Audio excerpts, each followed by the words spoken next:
Selamat siang pemirsa, saya Muhammad Rofiq Rahman Saputra akan menemani Anda dalam 5 menit ke depan dalam sekilas berita yang akan menyajikan info-info terkini dan teraktual. Berita pertama dari Sirkuit Internasional Mandalika, Lombok, Nusa Tenggara Barat. Sirkuit tersebut akan segera digunakan dalam ajang kejuaraan dunia Superbike atau WSBK pada tanggal 19 November 2021. Pembalap dari berbagai tim menyampaikan antusiasnya saat berada di sirkuit Mandalika. Menurut mereka, sirkuit Mandalika sangat memukau dan menantang karena seluruh tim belum pernah mencobanya. Balap Motor World Superbike Cup digelar mulai 19 November 2021 di Sirkuit Internasional Mandalika, Lombok, Nusa Tenggara Barat.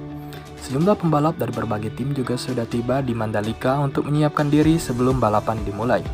Pembalap Superbike Cup dari tim Pata Yamaha sekaligus pemimpin puncak klasemen saat ini, Toprak Razgat Lioglu menjadi salah satunya. Tiba di Bandara Internasional Lombok, Nusa Tenggara Barat sejak Rabu 17 November lalu. Toprak mengaku sangat antusias dengan balapan yang akan digelar di Pertamina Mandalika International Street Circuit tersebut. Toprak menilai sirkuit Mandalika akan sangat menantang karena menjadi sirkuit baru yang belum pernah dicoba oleh semua tim. Yeah, we will see in the track because I coming first time and also a very special track, and I'm really happy because last race was Superbike and maybe Johnny, maybe I'm champion, but we will see. Pembalap asal Turki ini menambahkan mayoritas muslim yang ada di Indonesia menjadi hal yang menarik bagi dirinya yang juga seorang muslim. Selain Toprak, pemegang klasemen ketiga dalam ajang WSBK 2021 dari tim Aruba Ducati, Scott Redding juga mengunggah aktivitas di media sosial setibanya di Mandalika. Dari akun Instagram miliknya, Scott Redding juga membagikan momen ketika dirinya bertemu dengan pemuda penjual kerajinan tangan di Pantai Kuta Mandalika yang telah sabar menunggunya saat bersantai di pantai. And I appreciate it. Okay? Thank you ya. Bye-bye. Okay, see Bye. you. Momen tersebut pun mendapatkan banyak komentar positif khususnya dari netizen Indonesia. Pembalap asal Spanyol dari tim Honda World WSBK Alvaro Bautista juga mengunggah kesannya terhadap balapan di Indonesia. Pembalap yang juga pernah bergabung di kelas Premier MotoGP ini menyatakan lewat postingan di Instagramnya bahwa balapan di Indonesia akan sangat menyenangkan karena banyaknya penggemar olahraga dan penghobi motorsport Indonesia. Alvaro juga menyatakan sirkuit Mandalika akan menjadi sirkuit baru yang memukau untuk dicoba.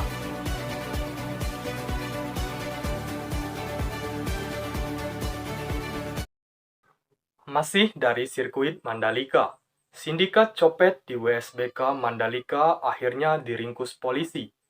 Pelaku yang berjumlah 8 orang ini juga pernah beraksi di sirkuit Sepang dan Singapura.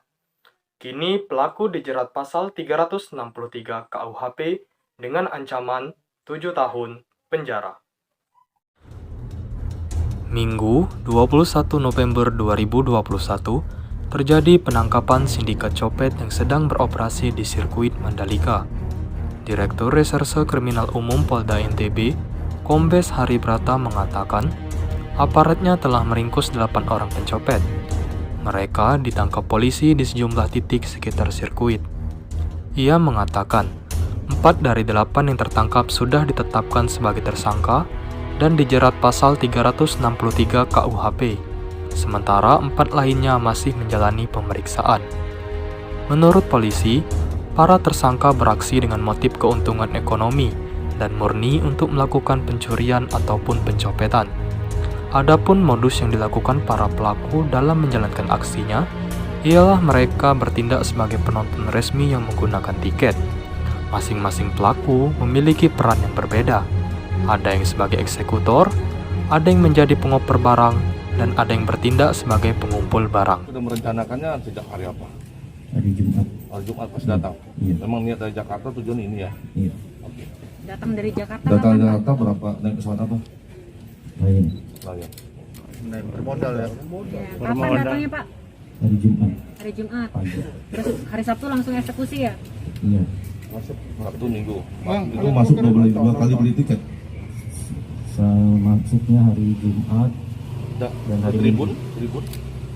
cuman beroperasinya pas hari Minggu aja. Oke.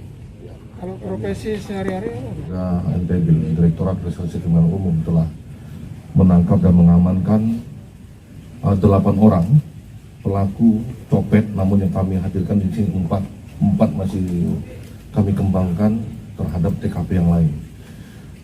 Dari keterangan dari 4 ini memang ini satu keluarga, ada suami, ada istri dan anak, dan satu tetangga sebelah rumah mereka.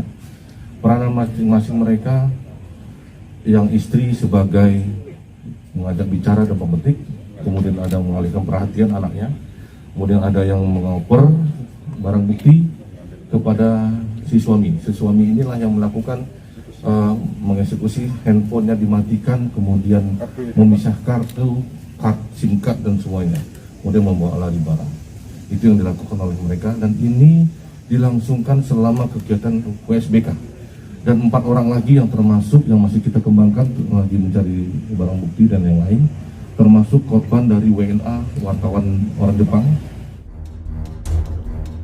Berdasarkan informasi, komplotan pencuri ini berasal dari Jakarta dan kerap beroperasi hingga ke luar negeri, seperti di Malaysia dan Singapura.